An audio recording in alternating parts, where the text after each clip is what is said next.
hello all you wonderful people, and greetings from Universal Studios Japan. As you can tell, they're getting ready to finish up the summer event, and they're moving into my favorite, Halloween Horror Nights.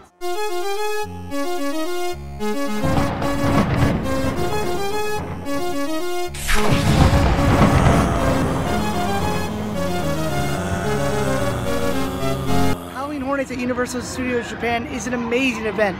It's super unique. This is the only place in the world that you can come and cosplay, and it's the only Halloween Horror Nights in the Universal Studios park that's free with a one-day ticket. They have some intense haunted houses, some great scare zones, and some great things for kids.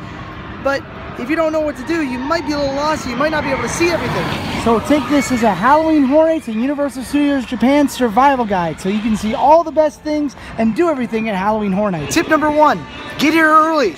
If you're not going to buy an express pass, you won't be able to do all the things that are at Halloween Horror Nights unless you are here early. Tip number 2, this is City Walk. In City Walk, there are 3 convenience stores. If you are coming here late because you have an express pass, or you just don't care to do the haunted houses, well, there are places that you can pregame at. One right near the entrance. There's another Lawson right next to the train station, and a third one just hidden right underneath those escalators.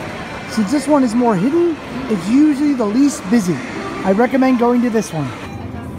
And it's literally a convenience store, and they also sell beer and drinks at reasonable prices. So if you can't imagine Halloween Horror Nights without a drink, well, that's the place to go, my friends. Tip number 3, buy your tickets in advance. If you've ever been to Halloween Horror Nights anywhere else around the world, you know that timing is very, very important. And out here, the lines get really, really busy.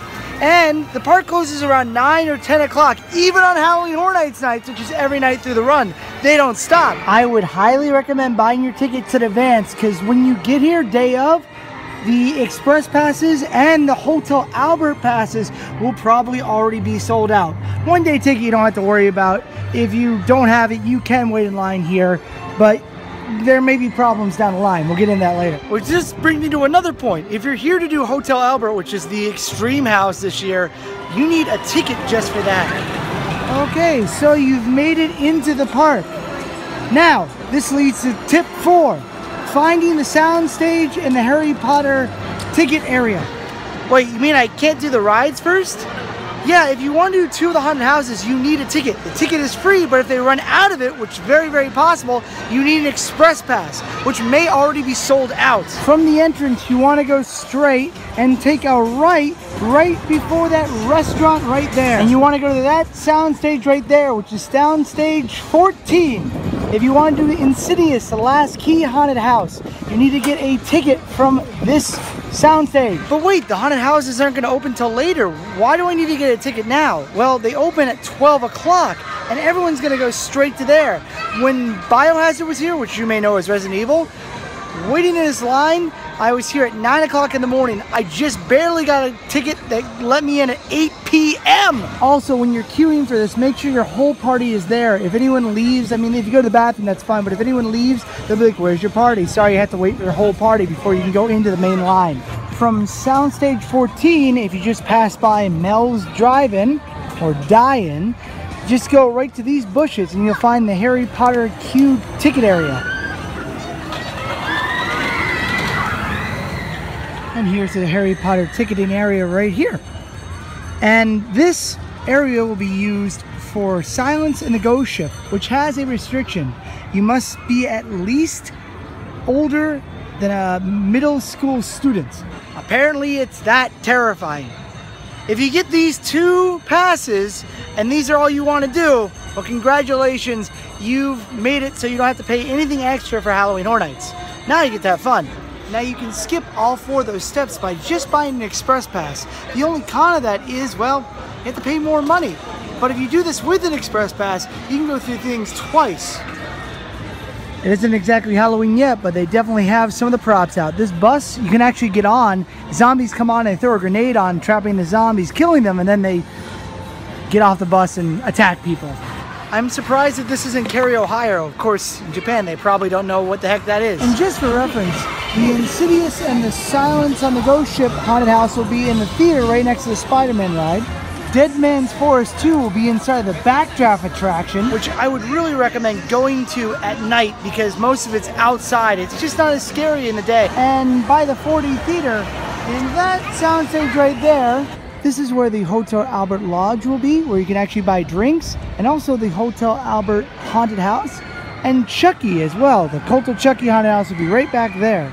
The signs are already up to direct guests, they just don't have the icons on them yet. This brings me to tip number 5. Cosplay. Dress up as your favorite character. Believe me, you will not be alone.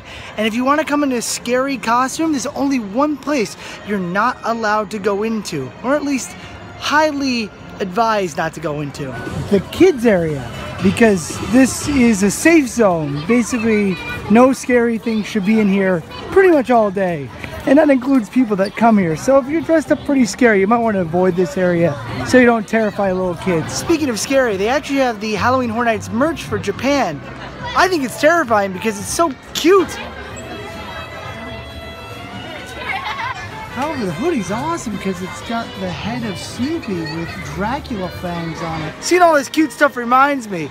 Tip number 6 would be bring your kids. Before 6 p.m., this is a really great place to have a good time with your kids. But if you want to stay in the park till after 6, I would recommend getting here around 5:45. There'll be a big announcement saying that zombies are coming. That should be your cue to get over here because at 6 o'clock, the whole streets of the park become a war zone. There should be zombies out for blood. Not only zombies, but gorillas, clowns, a ringmaster, a bunch of crazy stuff. It should be a lot of fun this year. You can see some of the lights set up for it right now, but not only will you see a lot of explosions, but there's also going to be one more attraction that you can experience after 6 p.m. The Terminator show gets taken over by the girl from the ring, or as they know out here, Sadako. This would be tip number 7 for me. Don't miss the show. It epitomizes Japanese horror, and it harkens to a time here at Universal Studios Japan when they used to transform all the rides into a horror version. Yes, the girl from the ring also took over the Jaws ride, the kid from Ju-On took over Jurassic Park, and the woman from Ju-On, which is the Grudge by the way, took over Back to the Future at one point in time, which was the craziest crossover. Well, I hope you guys liked the video. If you guys learned something, leave a thumbs up. If you didn't, well, leave a thumbs down, I guess. Are you guys coming out to Halloween Horror Nights in Japan? If you are, leave a comment down below. Tell me when. There's a good possibility that I might be out here. But until then, you can do it, I can do it, we can all do it. Stay groovy and have a wonderful day. And I'll see you out in the fog.